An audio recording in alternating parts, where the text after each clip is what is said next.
have this famous athlete's brand, and then they have to have all these pads on their elbows and arms and custom helmets and blah, blah, blah. You don't need that. I mean, a helmet to protect if you're going to play that or it's some contact sport. But what exactly do they mean they have necessary to provide for? And what exactly is admission to the right schools? It's not. I hired 36 people at Southeastern Med.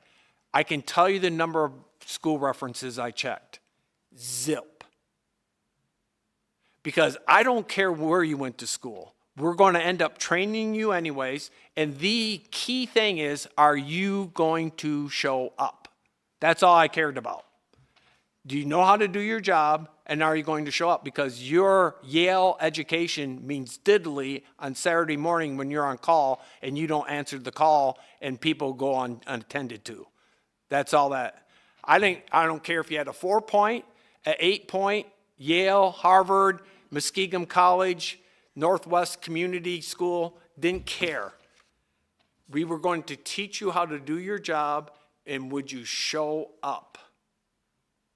I think it's more of the parents putting pressure unnecessarily on themselves. If you don't think your child can't succeed, and number one, is it your dream or is it their dream? Sounds to me like that's your dream, so you can go around the neighborhood saying, my child goes to MIT. That's what it sounds like to me. So some of this, I appreciate that, but I think on that one, parents put it on more pressure than they have to. And why not assign the responsibility to the child? If you want to go to college, right from the get-go, let them know, Mom and Dad aren't going to be able to pay for it all, if any. So you need to come up with a plan on how you're going to attack this. Why is it always the parents' responsibility? My mom and dad didn't care if we went to college or not, but we knew one thing from the get-go. They weren't paying for it. So if we were going to go, we had to come up with a way. And so we have younger couple here. Anything among your peers that is it an expectation that mom and dad are going to pay for things?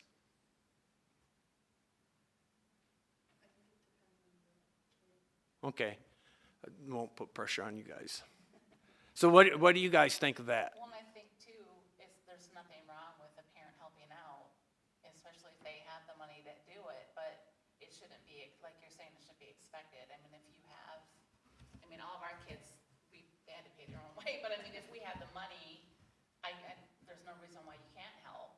No, yeah. It's just, like you said, so many parents put so much pressure, they mortgage their houses, they take out all these loans, and that's a lot of pressure on the parent when the child, might just have to go a year, take a year off and work and go back. Yeah.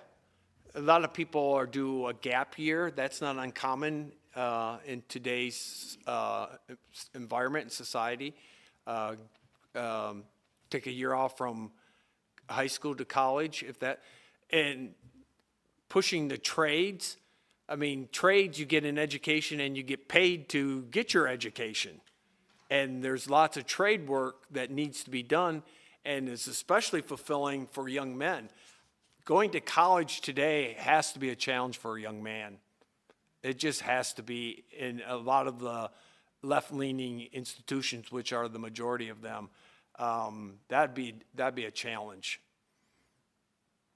Any other comments on that one? All right. So this is also, we're looking at this so that we can understand younger couples and be a help to them. I have found guilt and shame have become pervasive, often leading them to hide their struggles, which perpetuates a vicious cycle where stress leads to guilt, which leads to more stress. While some parents can access resources, cut that off. Resources, where am I at in here? Will require us to rethink cultural norms around parenting. So we have to understand whether we felt guilt or shame over something. Younger people are. They feel some guilt and shame over their parenting styles, their struggles, their inability to get their kids from soccer to ball to this, to the music lesson, to the ballet. And whether we agree with them or not, we need to understand a lot of these young people. We're going to look at a statistic here in a minute. About half of modern today's parents feel under unbearable stress. We don't have to agree with it or not. They're just telling you, when you are in a room full of 30-year-olds or 40-year-olds with kids, you can just plan on it. Half of them are at their end of the line. And so I'm saying that offers up many ministry opportunities. And that's why fostering parents, Sherry Bouquet, is such a needed ministry, because foster parents are under a lot more restraint than biological parents, and they need breaks. And if biological parents are at the end of their rope, half of them, I'm sure foster parents are just as that much or more. So these are great ministry opportunities for the church, and we really need to look into those when we can and when we have availability. We need to look into that. So it also will also require cultural norms around parenting. Part of that will involve shifting how we value parenting. The work of raising a child is work no less valuable than the work performed in a paid job, and of extraordinary value when it comes to the impact on the future of society. And that really comes down to who's promoting it and who's not. It will also require us to rethink cultural norms around parenting. Oh, I think I just said that. Double print. All right, so let's go to the current state of stress. All right, there we go. 41% of parents say that most days they are so stressed that they cannot function, and 48% say that most days their stress is completely overwhelming compared to other adults who would say they're 20 to 26 respectively. Additionally, the significant mental labor involved with parent. Oh, let's stop with the stress one before we go to the next one. What do you think about that? Been there. A long time ago. Now I'm in the 26. Not that 48 anymore. That's a lot of people stressed out. And parenting comes with stress. And so it's the way you deal with it. And I think there's a lot of things that contribute to that. But again, just making us aware, a lot of young parents are under stress. A lot of times I think it's looking at somebody else, like keep up with the Joneses. We're not doing as good as they are. What's wrong with us? Yeah. Well, we're going to get into some opportunities to share some comments. I was just trying to make us aware in saying we may not agree with why, but understanding they are. And you can, and maybe sometimes when you just see a parent that's in a restaurant or a Walmart or a store, and they have their kids under control, it might not hurt just to go over and say, I really appreciate what you're doing with your children. That would probably go a long ways. Or, I noticed your children, they were so well behaved. Great job. Because they're probably, yeah, great job, and they're going, they get home at night and they just fall in their bed and go. All right. Well, and I think coming alongside those parents where the kid's climbing up the rack too, just coming alongside and just saying, Hang in. it's okay, hang in there, because that helps too. Yeah. Because they're like, ready to throw that kid. I mean, just to kind of, I don't know if they change anything, but it's just nice, they know everybody can see them, so why not be, instead of Yeah. sticking your nose up, just say it's okay, Well, especially if you see a mom doing it by herself, she's probably struggling bad. and you can almost assume she's single. Not always, but almost in today's society, you can pretty much assume she's single. And she could use a word of encouragement. All right, that goes back again to making sure your eye is healthy, seeing things clearly. All right, so let's go with the next comment. Additionally, the significant mental labor involved with parenting, balancing complex schedules, anticipating a child's evolving need, making countless decisions each day on behalf of a child, and monitoring progress can limit memory capacity, negatively impact attentional resources, cognitive functioning, and psychological well-being. What do you think of that statement? That's pretty much just what life is. Yeah. Parent or not. Yeah. Well, the only thing I would add, balancing complex schedules. Your schedule is as complex as you let it be.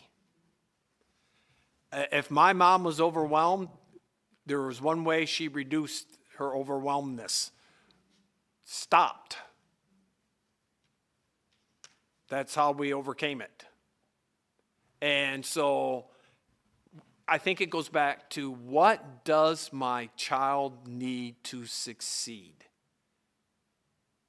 I think maybe parents are thinking too much. In the past, many people were successful, however you're measuring that, and had very little education, had very little this. That sports is a relatively new invention in humanity. Lots of people did well without it. And so it's not a necessity if it's driving you nuts. Maybe you say each one of you get to pick one sport per year, and that's what we're doing.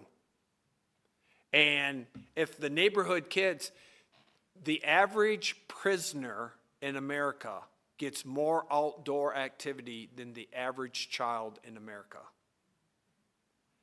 And if children would go out and play in their neighborhoods, they could play a lot of sports with their neighbors and get that out of their system. But there's ways to take care of your schedule. Any other comments on that? Balancing schedules, anticipating child's needs, making countless decisions each day. Isn't that what adults do? I'm sorry. Welcome to adulthood. You're not in your mom's basement anymore. This is how life works. And so what could we do to prepare kids for that?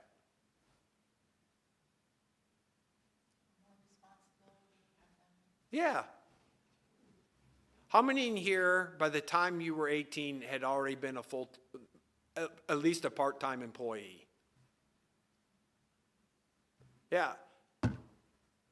For I think age 10, we worked every summer and every weekend at my uncle's farm. And by age 13, I was in charge of milking in the afternoons. And if you know about farming, milking is where they get their money. And by the time I'm 12 or 14, I've driven every vehicle on that farm. Nobody asked, did you have a driver's license? If they needed you to go get something, you went and got it. Whether you had a driver's license or not, you were held responsible for it. By the time I was 16, remember they used to have those saving account books? You went in there and I had one whole book used. And life was a decision from that point on. And it just kept rolling. It was no big deal. But today, most young people, they don't have jobs until they get out of college. And all of a sudden, it's like they don't know that this is how it works. Because it's all been taken care of. They got bills, mom wrote the check or dad, and they didn't realize what was coming in, what was going out. what it costs, when you should change the oil in your car, get the tires rotated, check this, check that. They never did it because it's always done for them. That's not helpful. Maybe instead of running them the ball games, why don't we teach them some life skills so that they can take care of themselves? Stressors related to child caregiving can also disproportionately burden some parents and caregivers, notably those with fewer resources and those who experience economic, social, political, and cultural marginalization. That I can't speak to because the places I've lived. But it's my experience, nobody that I know of, when they had kids, thought, oh, we're economically sound, so we're going to have kids. I don't know of anybody who did that. If you're waiting to be economically sound to have your children, you're going to be single parents with no children. Okay, so that's the state of stress for these parents. Okay, this is what they're saying, and there's more, but I only pulled the highlights. All right, the financial strain. Financial worries are a major stressor among parents compared to other adults, with 66% of parents reporting feeling consumed by worries regarding money compared to 39% of other adults. In what year? Oh, but the economy is booming. So I marvel at the inconsistencies among their own party. If it's booming, then why are 66% of the parents fretting money situation? It's not booming, okay? But again, rarely do you have enough money. That's what's called a budget. And you have to have the discipline to stay on your budget. People can make it on far less money than you think when they're disciplined enough and plan it out to make things work.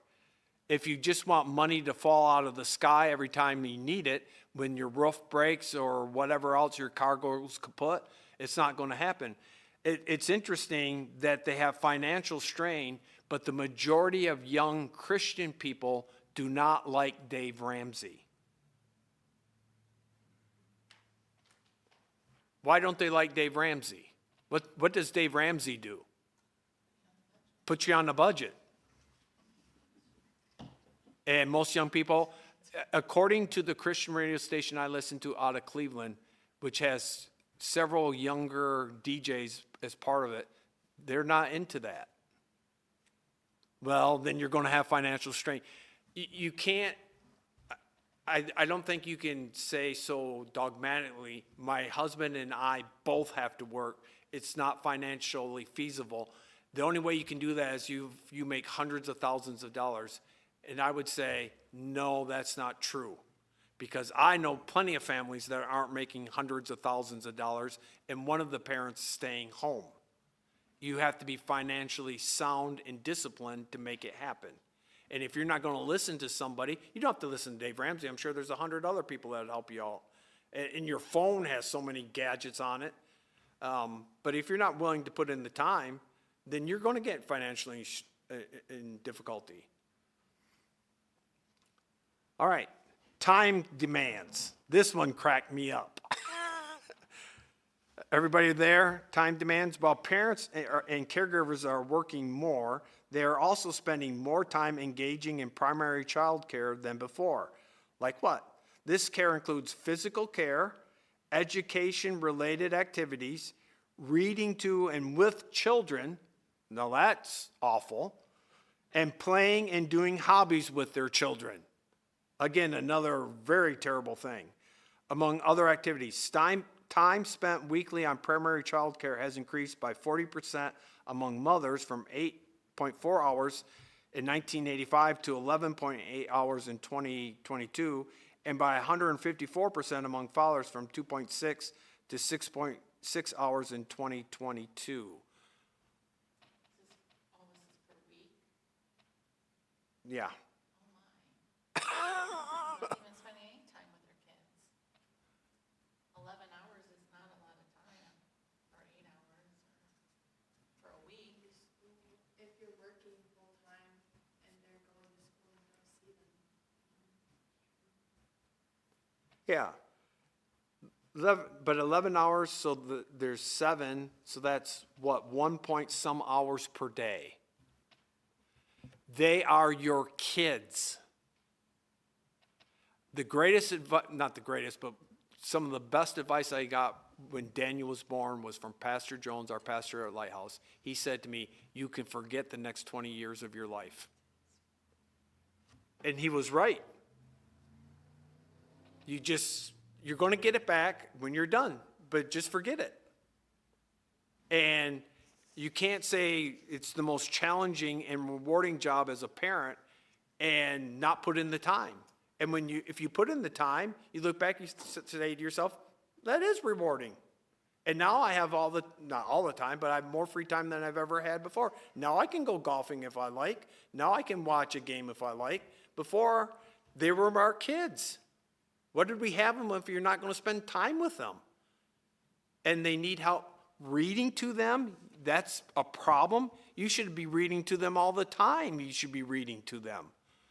That's helpful. When you go to any school, they'll tell you, hey, listen, could you read to our kids? Because them reading and you reading to them are the most helpful things you can do for them. So this one cracked me up. Time demands. They're your children. All right? You'll get your time back later. They deserve your time now. And if it's doing schoolwork, then you need to ask yourself, why then aren't our grades and scores improving if you're giving the kids so much extra time than the parents were before, and yet our grades are going further and further down? What's the problem? There's a disconnect. Something's wrong with the process. We're spending more time doing schoolwork and we're getting worse grades and scores. Something's wrong then. That's what are we doing wrong? If this is what's going on, if they're saying this extra time is school time, then something's wrong with how we're doing things. Maybe it's how we're teaching them or what we're teaching them. Does that make sense? My mom only, bless her heart, if she would say one more time, sound it out, I would fall over backwards. Now, Todd, sound it out. I was a very poor speller. She did spelling work. I was so glad to get in 8th grade because there were no more spelling tests. But every year from 1st grade to 7th through 7th grade, my mom sat down with me and we did my spelling words. And that's just what we did. She didn't have to help me with math or anything else. It was my spelling words. And whatever else my brothers and sisters needed, she would help them with it. That's just, and there was 5 of us, and my dad was not home because he was a truck driver. That's just what she did. And that's what parents do. And if your kid always needs help with something, then I would, and I don't know on every scenario, then maybe it wasn't taught as well as it should be. Or maybe your child's not paying attention.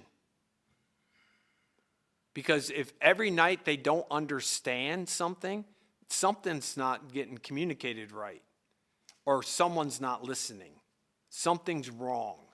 You shouldn't have questions every night. All right, any more comments on that? Why are they working more?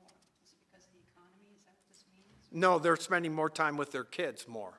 Yeah, but it says Oh, they're working. yeah, we'll get to that in a second. Ladies, moms went from 20 hours per week in 1985 to 30 hours a week in 2022.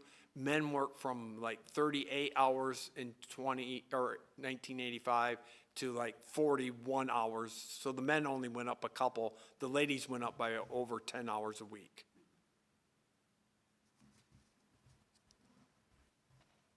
So yeah, And that's the thing, well, we'll wait till the end, but hold that thought. Children's health. Nearly 3 in 4 parents are extremely or somewhat worried that their child will struggle with anxiety or depression in children's health. Listen, I highly recommend this podcast. Who's the guy that got kicked off of Fox? Tucker Carlson talks with a doctor that went to Stanford, and her brother. She was some type of surgeon. She was in her 5th year of her residency, and she quit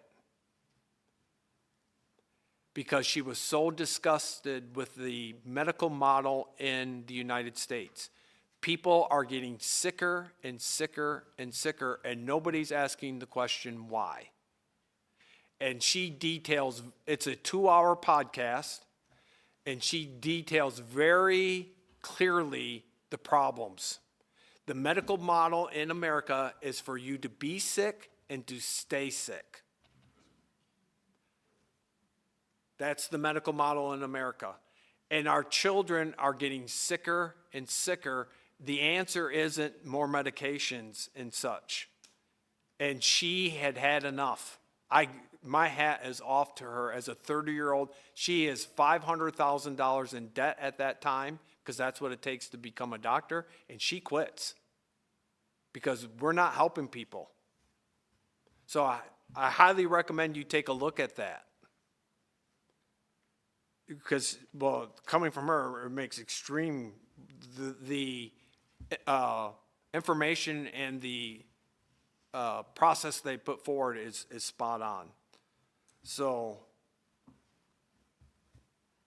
there's that nearly 3 in 4 parents struggle with anxiety or depression. Now, that they're going to get into some causes here in a moment. That's not, I don't think, including organic anxiety and depression. I can be born with something out of whack. That's organic. I can make something go out of whack. That's environmental.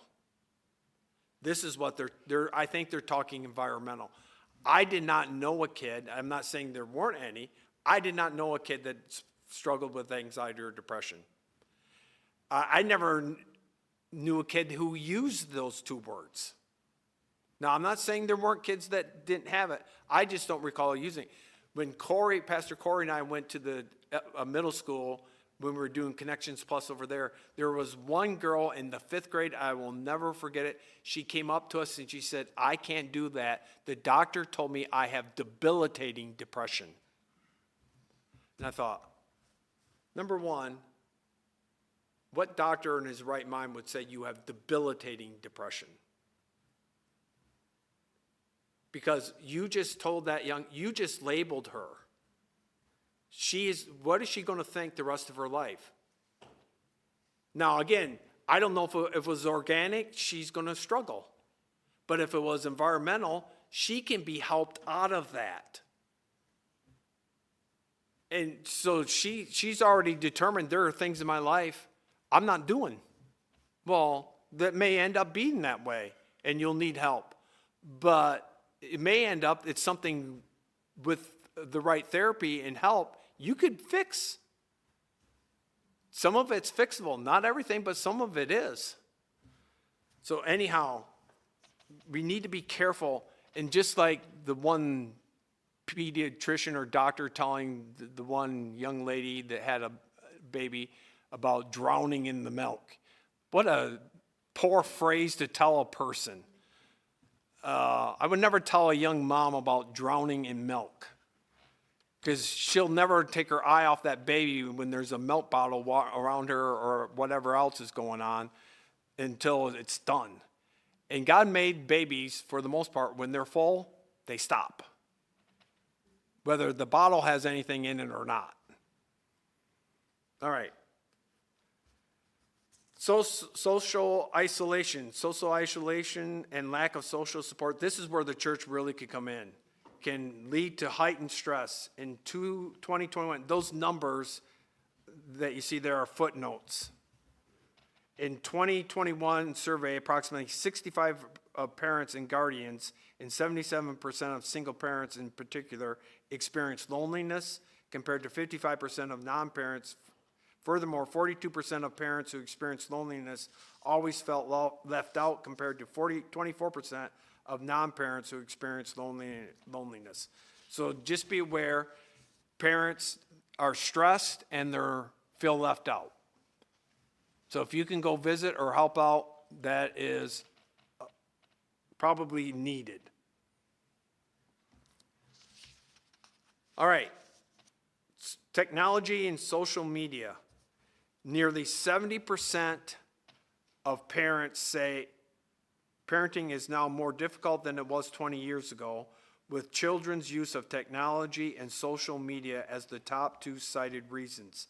A majority of parents of adolescents say they are somewhat, very, or extremely worried that their child's use of social media could lead to problems with anxiety or depression, lower self-esteem, being harassed or bullied by others, feeling pressured to act a certain way, and exposure to explicit content.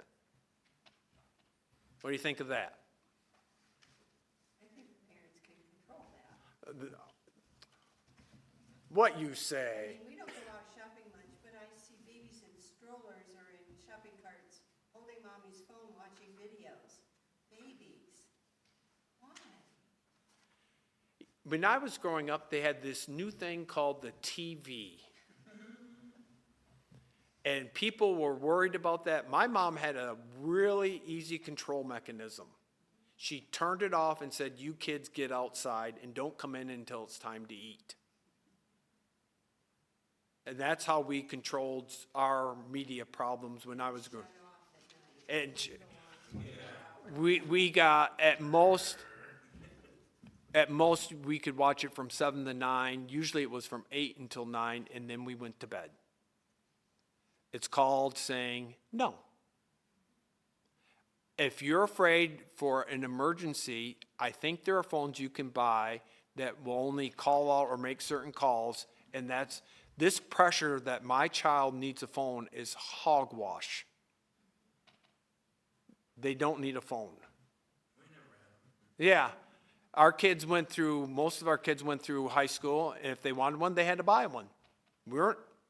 Not until they started driving were they allowed to have a phone. Yeah. You can really easy manage this. And especially now in Ohio, it should be easier because kids, when they're at school, have to put them away. So there's no peer pressure at school anymore. So, yeah, I agree 100% with you, Kathy. You just tell them no. And if I had a young boy, I would certainly have screens or walls set up, protection, that they could not access pornography because it's at their fingertips if you don't do something. And it's not, sometimes you don't even have to be looking for it. If you're operating your phone and your friend said something, I mean, I've said things like, those work shoes, blah, blah, blah. And the next thing I know, I've got an advertisement for blah, blah, blah. I'm like, how'd that happen?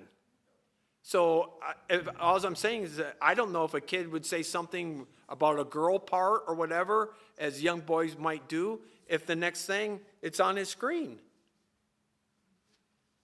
So, and then that just starts a whole rabbit hole, whole downward spiral for a young man and young ladies that if they're not careful, they'll never get out of, or it'll be very difficult to get out of. But there's ways to handle this that parents just have to say no, or this is when you get it and this is how it's going to work. You're the parent, take control. If you don't want that stressor, don't let it be a stressor. Just say, no, we're not doing this. But I believe they condition their little ones to want. It's a pacifier. Yeah, because they hand them a phone to play with or watch movies on, and then mom is free to do whatever. The kids have kid tablets. They have tablets, but they're made for kids.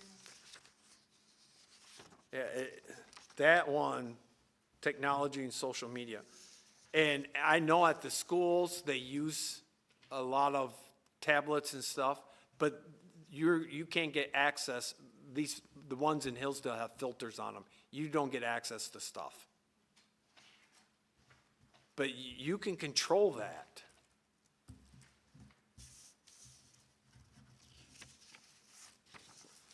Cultural pressures. Societal expectations, norms, and pressures to meet perceived parenting standards can contribute to stress as well as technological and economic forces have reshaped the world at a rapid pace. Parents may find it more difficult to prepare children for a future that is harder to anticipate. What do you have to anticipate? Teach them some basic things that they know how to do and do well, like work hard and go after their things they're capable of, and they'll be fine.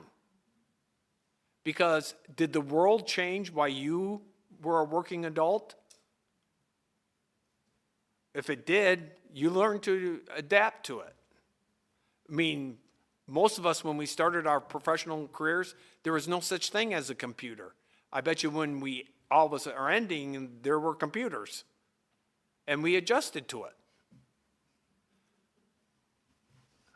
All right.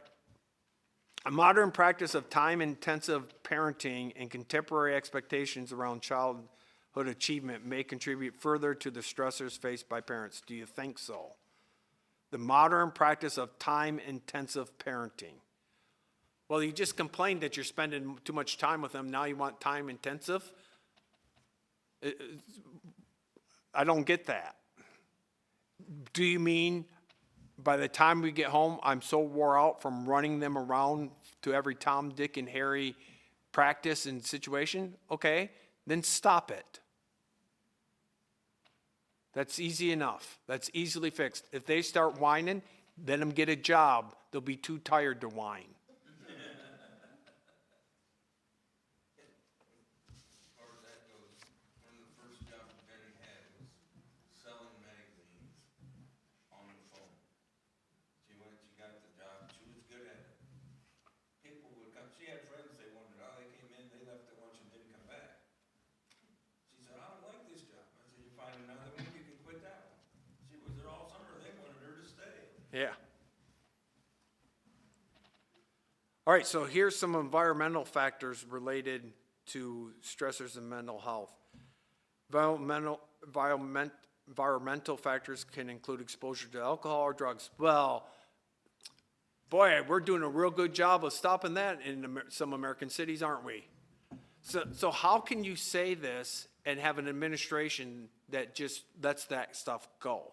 And Ohio shouldn't be saying anything. We voted in marijuana. That's not going to help any. So how can you be promoting this stuff knowing it's detrimental to these necessary functions? I don't get it. This is inconsistency, or what some people might call hypocrisy. You're saying one thing, but you're doing exactly the opposite. So alcohol and drugs are a problem, but what we're not going to control in the United States are alcohol and drugs. And as a matter of fact, we're going to make it more legal and do nothing about it. Discrimination and racism and adverse childhood experiences, such as abuse, neglect, and trauma, including loss of a loved one. Biological factors can include neurochemical factors influenced by genetics, epigenetics. That's when you have DNA. For example, I think it works for alcoholism. If I exercise, am a current alcoholic, and I get my wife pregnant, the gene for alcoholism is turned on in my offspring. If I was an alcoholic and stopped being an alcoholic, and then my wife gets pregnant, the gene for alcoholism is there, but it's not turned on. Okay? Things can be there and can be switched on and off based on societal input. So there's epigenetics, hormonal fluctuations associated with pregnancy and perinatal period. That was another thing on the Tucker Carlson. I can't remember if it was a herbicide or a pesticide. It is a estrogen protagonist. That means it promotes estrogen. They put it on a frog embryo and turned the frog embryo from a boy to a girl. That chemical found in pesticides, herbicides, which are on the food you're eating. Testosterone in men has dropped 1% per year, I think, since 1980. So the thing that really distinguishes a man from a woman is testosterone levels, and they've been dropping. And maybe one of the environmental factors affecting all this trans stuff is the foods we're eating can be promoting estrogen, especially among young men, which are the number one people. If there's going to be a trans, it's more likely to be a boy to a girl than a girl to a boy. Maybe that's have something to do with it. Now, do I expect anybody to do a study on that and publish that? Nope. Because that doesn't fit the what? Doesn't fit the agenda. Particular consideration should be, environmental factors, on this one, this slide at home, people are watching, that's just the form it came off the program, and you're just going to have to get your reading glasses out and take a look at that. Or get a widescreen TV. Particular consideration should be given to parents and caregivers who live in low-income households, experience job instability or unemployment, are racial and ethnic minorities, are sexual and gender minorities, are immigrants, are parents and caregivers of undocumented children, are exposed to violence.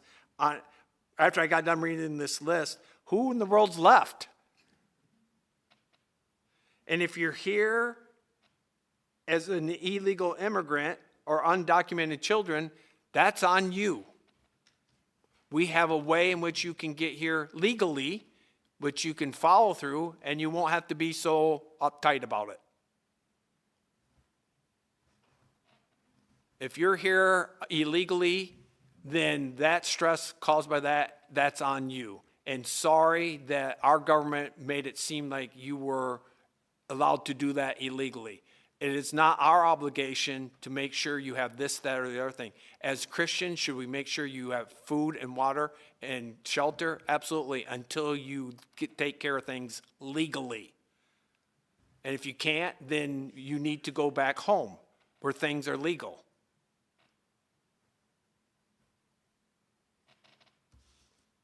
All right, maternal mental health. Women generally have a higher prevalence of mental health conditions than men.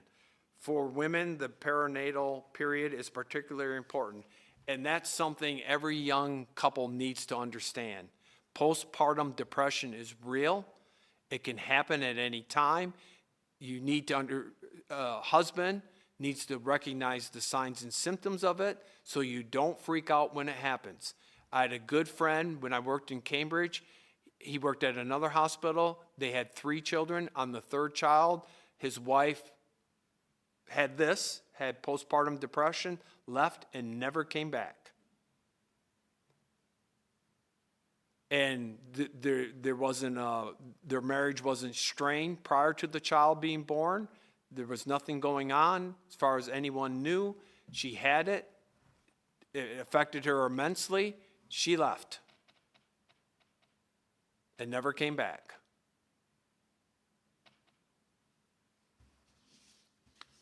So that's something people need to be aware of, that does happen, and it can happen for months after the child has been born. All right, the role of family structure.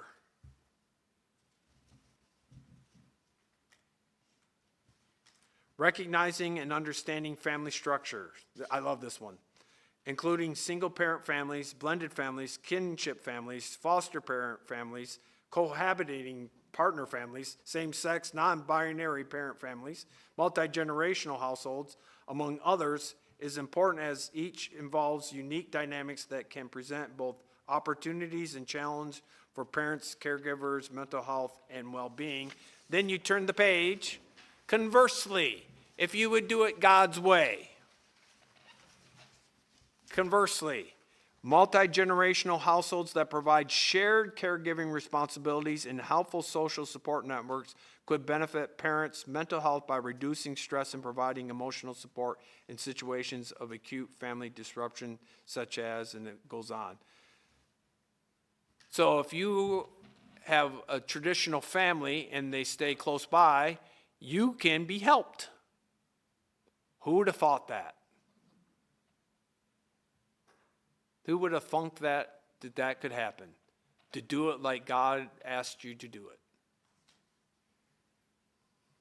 All right. Running out of time.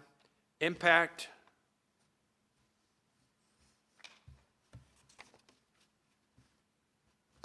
Impact parental mental health. On the other hand, an adult mental health challenges may not have a negative impact on a child if they do not disrupt. Okay, so this is talking about the parent's mental condition, how it impacts the child's mental health condition.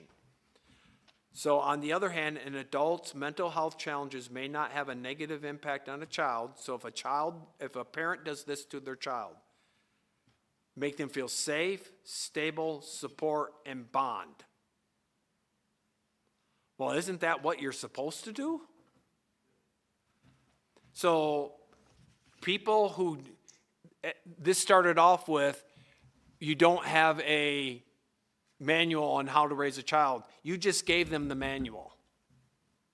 Make your child feel safe, stable, support, and loved.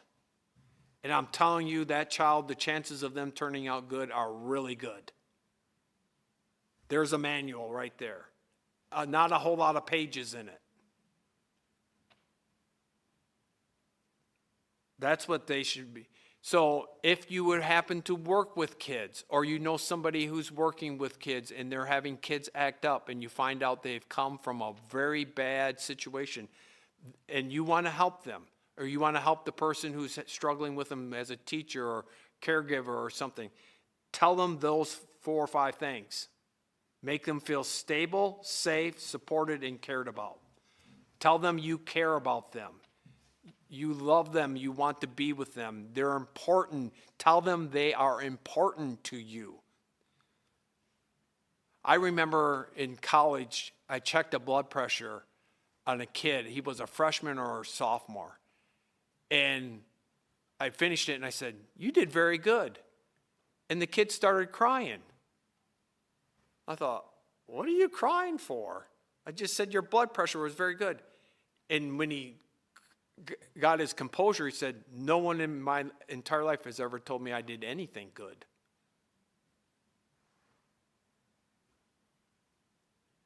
He's a sophomore, 19, 20. He's 20 years he's been on this earth, and no one has ever told him he's done anything good.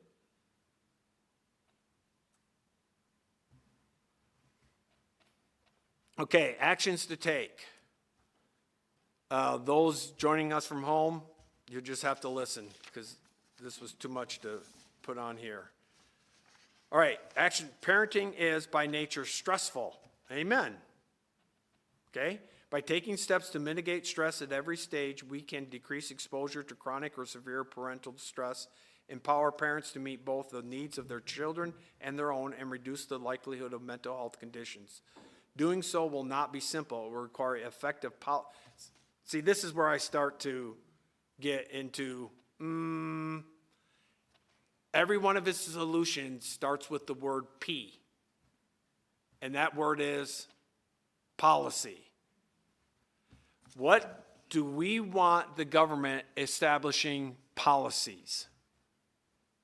No. That's not the answer. Because once the government puts their hands in anything or gives anybody any money, what's going to follow? Control. Exactly. That's why I said at the beginning, I appreciate this guy bringing this awareness to our attention. Some great ideas, but when I got to this part and saw the word policy, that's not how you fix it. The government telling you how to be a parent. It may start out nice. Right? It could start out, but does the government ever stop at nice? Once you give the government something, Do they ever give it back? No, they don't. And not only do they never give it back, they never stop until they have complete control. So this is where I jump off the bandwagon. Strengthen programs. Meaningful culture change. Now that's where the church ought to feel ashamed. If we're going to change, the culture needs to be changed. Christians need to get out and see people come to know the Lord, and the culture will change. It will require effective, but it's essential to creating a society that better supports parents and caregivers as well as their children and families. Telling people to do something will not change it. People have to want to change it. You can tell people to change this, that, and the other thing all you want from a society. Until you become absolutely authoritarian, it's not going to happen. People have to want to do it. First, it's time to value and respect time spent parenting on par with time spent working. That whole paragraph I really support, so let's move on to the second page, which is just a handout, and I'm sorry, it has my highlights and underlines and blah, blah, blah. Second, while parents and caregivers may have the primary responsibility for raising children, they shouldn't have to do it entirely on their own. Raising healthy, educated, and fulfilled children is at the heart of building a strong future. It benefits all of society, and it is a collective responsibility. Societal support through policies, such as those that invest in the health, education, and safety of children, and community involvement through friendship, practical assistance, emotional support are vital to their well-being. Depending on how you define collective responsibility will depend on whether I fully or don't agree with you. Is it helpful as a parent to have other people helping you? The answer is yes. But what do you mean by that? I turn them over to the daycare center so that I can go to work and you raise my children and indoctrinate them? I don't think I like that. I'm not for, if that's what you mean by society. If you mean, hey, if you can help babysit those kids and give them a night out, people from church or your neighbor, yeah, I'll buy that. Or if family members are around, yeah. Is it better to have family nearby and raising your kids? Yeah, sure would help. Not necessary. Terry and I, no family, but we had our church family, and they helped us. And if that's what you mean by society, I agree with you. But if you're forcing the society to do it, no. Third, we need to talk openly about the stress and struggles that come with parenting. Okay, I agree with that. Usually that should happen between the husband and wife. They should be talking at night. Terry would call me, the boys are acting up, you need to come home. All right, we handled it. And we had conferences at church on families and such. And so, yeah, talking helps and such, but really it needs to be mom and dad taking responsibility, talking. If they need help, the resources available now on the internet are probably endless. Before you had to go to a conference. Now you can probably look one up and get all the advice you want. But it's up to the parents to do it. Many parents struggle with the modern practice of time-intensive parenting and contemporary expectations around childhood achievements. Forget, they're your kids, raise them the way you think they need to be raised. Don't worry about what other people think. And if you're going to do that, you're going to teach your kids a bad precedent to always be concerned what the neighbors think about you. Don't worry about what the neighbors think. Love, support, strengthen, and care for your kids. They're not going to know the difference. Fourth, we must foster a culture of connection among parents to combat loneliness and isolation. That's where the church needs to come in. But that's exactly who you're driving the parents from when you have all these activities on Sunday morning and Wednesday nights or every night. You're driving the parents away from a source of camaraderie and friendships that used to be a given on Sunday. You could go out to lunch together. When we were in New Concord, there was one family in particular that had us over almost every Sunday after church, or if it wasn't every, it was once at least a month. And that wouldn't have happened if we were all tied up in sports. We'd been sitting at some venue on our bleacher watching whoever participate in something endlessly. It's not helpful. If they need this, why are you creating situations that take them away from that? I don't get it. And that's where I see hypocrisy in the report. You're telling us these are the problems, but then you're letting a society run in such a way that they go opposite of what you think is the solution. And Christian parents who are listening, take heed to this. You need connection.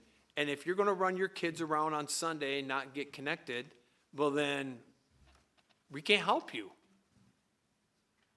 We can't help you.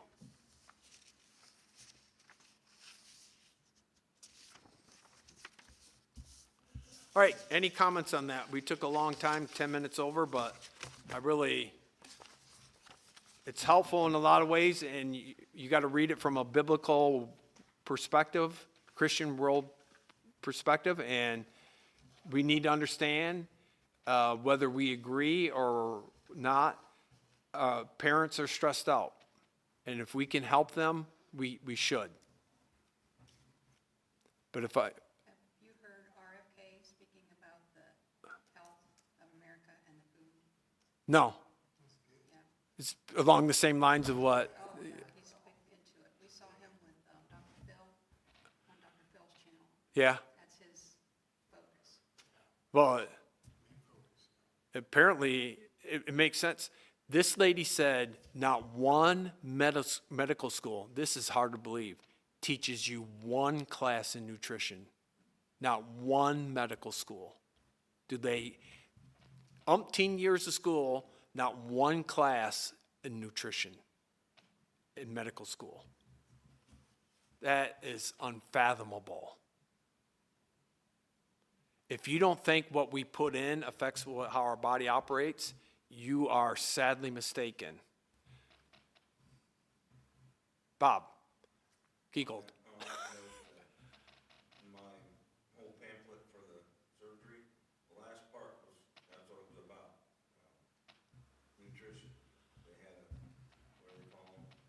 Anyway, Dietitian? yeah, come in, and they got an example there, you know, what you should have, what kind of food you should eat, and even the certain surgeries, like mine, you know, they say, no, you don't drink anything. Well, they had me drink this, something like Ensure type, it's a boost drink. I drank, what, 2 the night before, and then 1 in the morning before the surgery. Just to boost that up. But yeah, they had in there about nutrition, Yeah. how it affects how you heal. Yeah. Well, they go into a long history of how this all came about. And I think all you need to know is the 2 biggest companies that made cigarettes bought the 2 biggest food manufacturers in the world. To me, that you don't need to know anything else. Because in the 1980s, cigarette companies had the money. That's before the Surgeon General went out and warned people. So they knew their industry was going to shrink. So they took their cash and bought another industry called the food industry. And how does cigarette smoking work? On what principle? Addiction. Put the right chemicals in there and make people addicted to food. Yep. So interesting. All right. If there's no more comments, appreciate your patience. Any other further It's worth the read. It's worth looking into, some consideration to know where people are at today, parenting wise. And again, I appreciate the guy bringing to the attention some of the solutions I just wouldn't agree with. All right. Thank you for joining us, and please join us again this Sunday morning. Bob Wolf will have the Sunday morning service, and Corey will have the